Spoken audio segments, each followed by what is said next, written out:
Olá a todos, sejam todos muito bem-vindos à aula de número 8 da monitoria da disciplina de anestesiologia do Centro Universitário de Goiatuba, do curso de odontologia.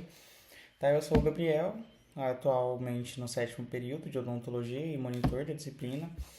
E o professor titular é o William Eduardo Pirola, tá, doutor? Bom, a aula de hoje a gente vai falar sobre anestesiologia em gestantes, tá? Então, a gente já viu um pouquinho na classificação ASA, né? A gente já sabe que uma gestante ela vai entrar numa classificação de ASA 2. Também já dei um spoiler para vocês na questão de cálculos em anestésicos, que a dosagem que a gente usa em gestantes é de 2 tubetes por sessão. E também, quando eu falei da prilocaína, eu falei que a gente vai evitar ela em gestantes também, tá? Então, assim, essa aula a gente vai abordar mais especificadamente o porquê que a gente segue todas essas regrinhas, tá?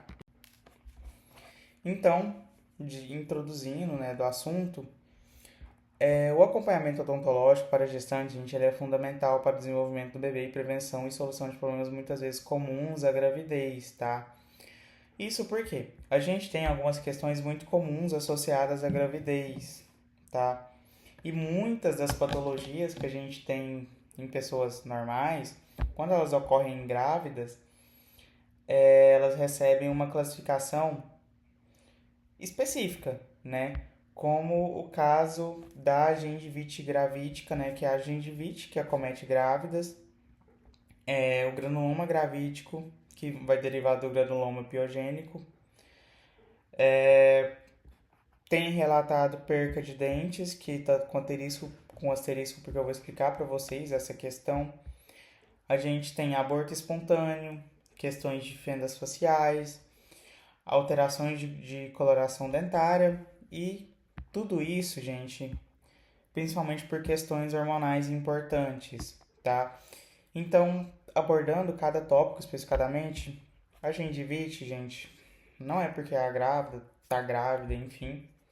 A gengivite sempre vai ser resultante do que? De uma ausência da não higienização bucal adequada, né? O problema da grávida é que essas alterações hormonais tornam a cavidade oral dela muito mais atraente para bactérias, porque a gente tem uma série de hormônios atuando ali no corpo que as bactérias vão achar o máximo, tá? É como se fosse um, um banquete para as bactérias, tá? O que torna a gengivite ali uma questão que ocorre mais facilmente, digamos assim. Mas por que a gengivite ela tá aqui, gente? Porque a periodontite, né, ou qualquer alteração gengival durante a gravidez, ela merece bastante atenção, porque atualmente a gente tem diversos estudos relacionando essas doenças periodontais, né? A questão de aborto espontâneo, questão de parto prematuro, enfim. Então, assim, promove alteração sistêmica, tá? E alteração sistêmica não é bom para gestante.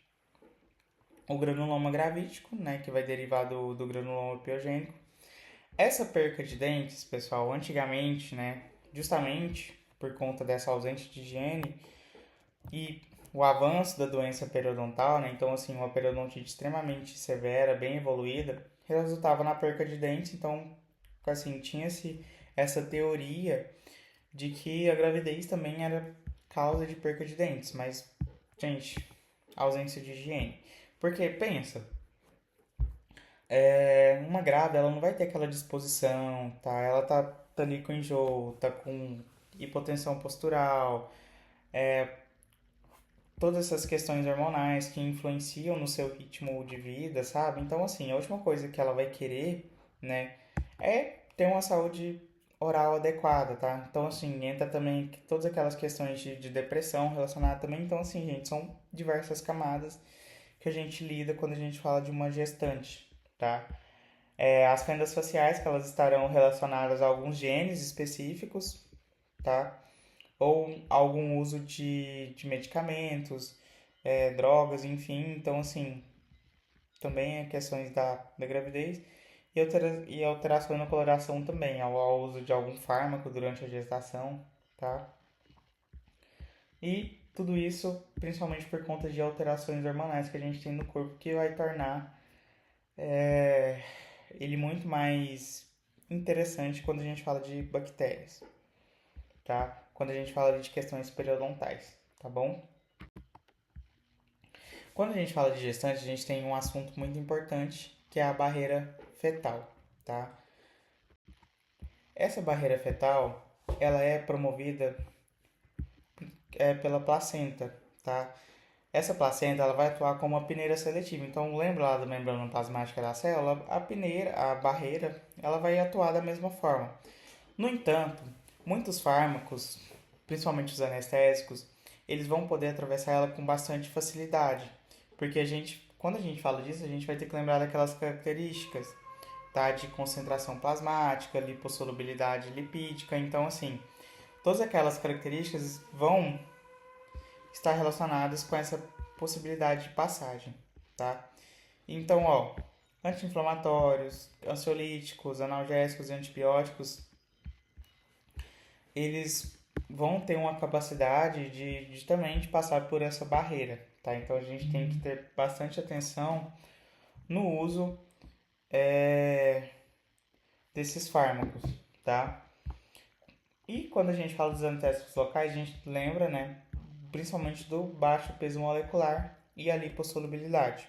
Porque quanto melhor essas características, né, quanto menor o peso e quanto maior a lipossolubilidade, melhor vai ser a sua capacidade de passagem pela placenta, tá?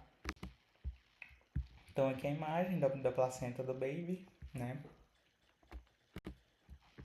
Quando a gente fala de gestação, gente, a comunicação multidisciplinar ela é extremamente importante, tá? Então a gente tem que ter uma boa interação ali entre médico, entre enfermeiro, entre dentista, tá? Porque eu já citei para vocês a questão de periodontal, ela está associada até mesmo a aborto prematuro, enfim, tá? Então tem uma série de estudos recentes correlacionando a saúde gengival a diversos aspectos, tá?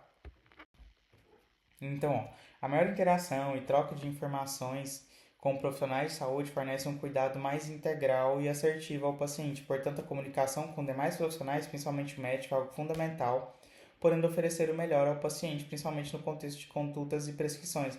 Gente, a gestante ela tem que fazer o pré-natal odontológico, assim como ela faz o pré-natal médico, tá? E esse pré-natal ele não está só relacionado às questões pré-parto, também está relacionado ao pós-parto. Então, por exemplo, se o paciente tiver uma anquiloglossia, uma língua presa, enfim, vai ser o cirurgião dentista que vai ter que realizar a frenectomia ou frenotomia, enfim, ou até mesmo a fonoaudióloga, enfim, mas muito mais comum a gente ter numa unidade básica de saúde um dentista do que um fonoaudiólogo, tá?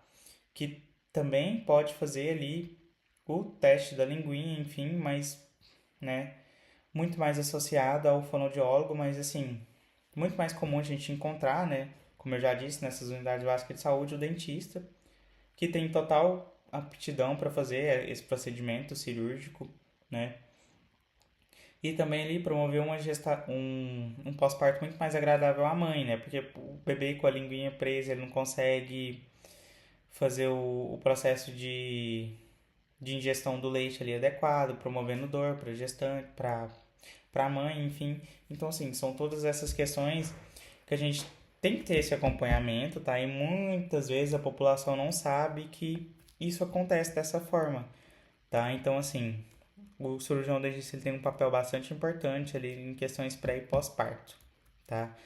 Indo ali desde de questão de acompanhamento da saúde, né? Lembrando que o periodonto está associado a muitas doenças. A questão de saúde do bebê mesmo, com absorção do leite materno, enfim, questões de pega ali do bebê, né? Com enfermagem também, a enfermagem trabalha bastante isso. Então, assim, toda essa multiprofissionalidade, né? Toda essa integração entre essas especialidades promove o melhor possível para a mãe e para o bebê, tá? Procedimentos, quando a gente fala de procedimentos odontológicos em gestante, é uma incógnita, né? É uma questão assim de debate, porque muita gestante acredita que não pode nem frequentar dentista, enfim, e Varia, gente. Tudo que a gente puder fazer, né, no consultório a gente vai realizar para gestante, porque é importante a gente promover saúde para ela, tá? Para ela ter a questão pré e pós-parto e transparto, enfim, da melhor forma possível, tá? Então, quando a gente fala de procedimentos gestantes, a gente tem que entender que todo procedimento odontológico pode ser realizado, tá? Todo tratamento pode ser realizado, não havendo nenhuma contraindicação, tá? Vamos se atentar um pouquinho a essa informação, porque, óbvio, né? Se eu tô falando de um procedimento eletivo ali, que eu posso escolher quando eu vou fazer, se eu posso evitar ele durante a gestação, eu vou evitar. Mas, assim, quando a gente está lidando com a situação de urgência, a gente vai ter que realizar, tá? Ó, situações de urgência. No entanto, é claro que os casos mais simples ou que podem ser adiados devem aguardar por um período de maior segurança. E a gente tem que lembrar que a gestante é uma paciente asa 2, tá? Então, ó, a gente pode fazer exodontia, a gente pode fazer tratamento periodontal básico e deve fazer esse tratamento periodontal básico, pode fazer restaurações, pode fazer tratamento endodôntico e também próteses, enfim. No entanto, gente, para eu realizar todos esses procedimentos, eu tenho que avaliar o melhor período possível, tá? E para isso, a gente vai ter que analisar os trimestres da gestação, tá? A gestação, ela dura ali em torno de 9 meses, então ela vai se dividir em 3 trimestres, né? Que são ali um ciclo composto a cada 3 meses. Trimestres gestacionais. Bom, os trimestres gestacionais eles são importantes para realizar um tratamento, mas indicado principalmente para realizar casos eletivos, tá? Ou seja, que não são situações emergenciais. Isso porque, mesmo que não seja proibido realizar nenhum procedimento durante a gestação, principalmente se muito necessário, é válido ressaltar que procedimentos mais invasivos podem ser evitados e realizados nesse período, caso possível, tá? Então, o primeiro trimestre, que abrange ali o primeiro, segundo e terceiro mês de gestação, é um período ali que as grávidas vão apresentar bastante enjoo, disposição, náuseas e tem uma maior chance de aborto espontâneo e maior vulnerabilidade do feto, não sendo um período muito adequado quando a gente fala de situações eletivas. Então, ó, por exemplo, a paciente quer me fazer um clareamento, quer me fazer faceta, enfim, de, de uma situação que não é de urgência ali, tá? Então, um clareamento, ela viveu a vida inteira com os dentes do jeito que tá e agora quer mudar justamente quando tá grávida? Então, não, tá? Vou evitar, vou falar, ó, minha querida, vamos aguardar, né, você terminar seu período gestacional, enfim, pra gente dar continuidade nessas questões, tá? Porque não é algo urgente, muito menos emergencial, tá? Então, assim, se ela conviveu toda a vida daquela forma e agora ela descobriu que ela tá grávida, vamos dar uma esperada que vai ser melhor para ela. Principalmente, gente, questão de enjoo. Então, assim, durante o atendimento pode dar um enjoo ali, vamos supor, você fez o isolamento, tá ali fazendo a faceta e ela tem uma crise de enjoo ali, de náusea, enfim, tipo, isolado, sabe? Não vale a dor de cabeça, tá? Segundo trimestre gestacional, que abrange ali do quarto ao sexto mês. Gente, esse aqui é o melhor trimestre para o tratamento odontológico, tá? Porque nele a gente vai poder, vamos supor, se a paciente queria fazer o clareamento lá, ó, ela quer por tudo. No primeiro trimestre não vou fazer. Mas assim, se ela tiver com essa ideia, tiver matutando essa ideia, tiver me enchendo o saco, posso optar por realizar ela no segundo trimestre, que é o melhor trimestre para a gente intervir na gravidez. Por quê? A gente já teve organogênese completa do bebê, o feto já está totalmente desenvolvido, e a gente tem um maior conforto do paciente. Então, assim, lembrando que isso é variável, mas assim, questões de náusea já passaram, indisposição já deu uma passada, a barriga não está tão grande, tá? Então, assim, é o melhor trimestre para a gente realizar procedimentos, tá? Tanto eletivos quanto emergenciais. Óbvio, um período não gestacional é mais indicado, né? Quando a gente está falando em questões de normalidade, tá?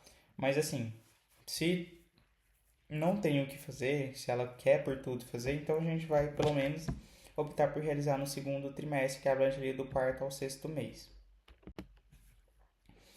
E o terceiro trimestre, que abrange ali o sétimo e oitavo, nono meses de gestação, É um dos piores também, tá? Porque a gente tem muitas queixas, então a barriga tá imensa, a gente tem hipotensão postural, ou seja, ela não vai aguentar muito tempo ficar numa posição, tem bastante desconforto. A frequência urinária dela tá aumentada, porque o bebê tá ali pressionando todos os órgãos dela por dentro, então assim, ela vai querer urinar mais. E esse problema, né, esse terceiro trimestre, ele é pior ainda quando a gente fala das últimas semanas das últimas semanas gestacionais, então a gente vai ter maiores problemas para tratamentos prolongados, porque o paciente não vai conseguir ficar naquela posição por muito tempo. Tá, mas lembrando, ó, se ela apareceu com uma questão de endo aguda, com uma pulpite ali, a gente vai ter que intervir. Com um terceiro molar com pericoronarite, que ela está sentindo dor absurda, a gente vai ter que intervir, tá? Então, assim, situações de urgência a gente vai intervir, gente, não tem como. Mas se for situações eletivas, que dá para esperar, a gente ou encaminha para o segundo trimestre, ou melhor ainda, espera ela ter o bebê, espera ela passar o pós-parto, enfim, e a gente realiza tudo que a gente quer que ela seja feito, tudo que a gente vê que precisa ser feito, tá? E já entrando na questão da anestesiologia local, né, que é o intuito da disciplina. Então, ó, para a gente selecionar uma solução adequada, a gente tem que verificar qual que é a melhor para a anestesia da gestante. E para isso a gente sempre vai utilizar o vasoconstritor, tá? Um sal com vasoconstritor. E a gente também sempre vai avaliar a questão da lipossolubilidade. E, né, então, assim, a gente sabe que quanto maior essa questão de lipossolubilidade, elas vão atravessar mais facilmente a placenta por difusão passiva e verificar também a questão de tamanho molecular, grau de ligação do anestésico com as proteínas plasmáticas, tá? Então, ó, a gestante e o feto, eles têm uma total comunicação pela placenta, tá? E agora a gente vai falar um pouquinho dos sais anestésicos, tá? Então, ó, para que a gente fale dos sais anestésicos, a gente precisa abordar umas características importantes, que é o grau de ligação dos sais anestésicos às proteínas plasmáticas. O sal anestésico ele só atravessa a placenta se estiver em sua forma livre. Portanto, caso a gente possua maior capacidade de ligação às proteínas, maior proteção a gente tem ao feto.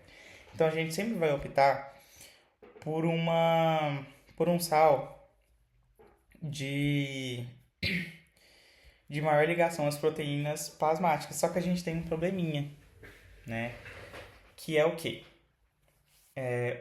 Os sais mais indicados, quando a gente fala de gestante, o sal mais indicado seria a bupivacaína, gente. Só que lembra que o tempo de ação dela é muito extenso, tá? Mesmo que ela represente uma ligação de 95%, ou seja, ela vai ter assim cerca de 5% das proteínas livres no corpo, ela não é boa para gestante, porque todo aquele tempo que ela fica no organismo, tá? Toda aquela anestesia que ela provoca por esse tempo exacerbado ou exacerbado, não é legal, né? Então a gente também tem que lembrar que ela provoca mais dor pós-operatório, enfim. Então, assim, a gente não vai utilizar ela. Segundo os dados, a segunda que a gente mais utilizaria é a prilocaína. Só que a gente tem que lembrar que ela está mais associada ao risco de que metemoglobinemia, tá? Então, assim, ela também vai ser uma que a gente vai acabar evitando mesmo com a concentração mais alta. E aí, a gente tem sobrando lidocaína, que ela tem cerca de 54%, que é 1% a menos do que a prilocaína e não tem aquele mesmo risco da metemoglobinemia. Então, acaba que a mais indicada para ser utilizada em gestantes é justamente a lidocaína, tá? Então, assim, falou de gestante, a gente vai evitar a prilocaína e vai sempre optar pela lidocaína, tá? Quando a gente fala dos sais anestésicos, principalmente quando a gente fala de se encontrar na circulação fetal, o risco dependerá de alguns fatores. E isso a gente volta naquele ponto da quantidade livre. Então, quanto menor a sua capacidade de solubilidade lipídica, né, maior vai ser a sua quantidade livre, que não vai estar ligado a proteínas plasmáticas. Então, o sangue fetal ele possui menos globulinas e, consequentemente, a sua ligação proteica é cerca de 50% dos adultos, tá? E tem uma velocidade de metabolização também diferente. Quando a gente fala da articaína, gente, não é que ela não pode ser utilizada, tá? Ela também pode ser utilizada junto com a lidocaína, porque ela tem uma boa solubilidade lipídica, ela também tem uma alta taxa de ligação proteica, tá? Mas a preconizada é a lidocaína. Então, como eu disse, mais indicada é quem? Lidocaína, respeitando ali a sua dosagem com vasoconstritor de 1 para 100 mil ou de 1 para 200 mil, tá? E sempre, gente, máximo de 2 tubetes.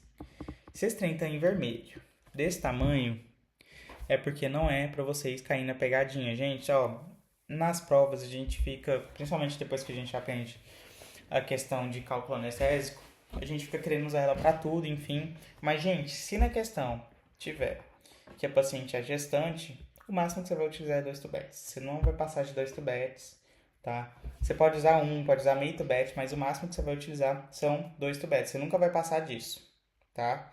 Nunca passar de 2 tubetes. Não esquece dessa informação, gente. Isso aqui cai em prova.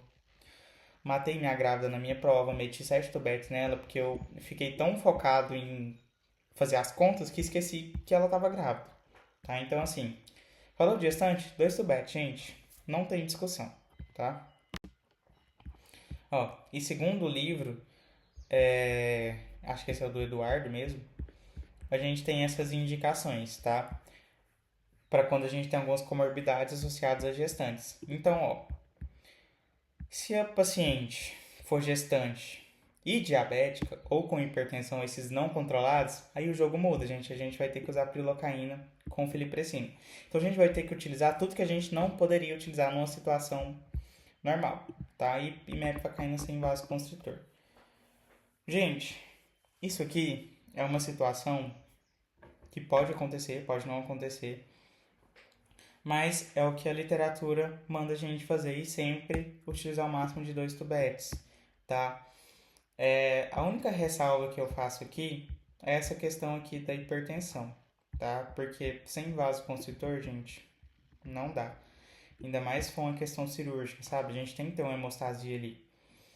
Então, assim, a gente vai ter que se atentar aqui e possivelmente aqui na situação de hipertensão a gente vai utilizar algo com vaso, sim, mas respeitar o 0,40, né? A gente vai optar por um tubete de 1 para 100 mil e respeitar ali usar 2 tubetes, tá? Ou até mesmo, se quiser evitar o risco, utilizar 1 para 200 mil e 2 tubetes.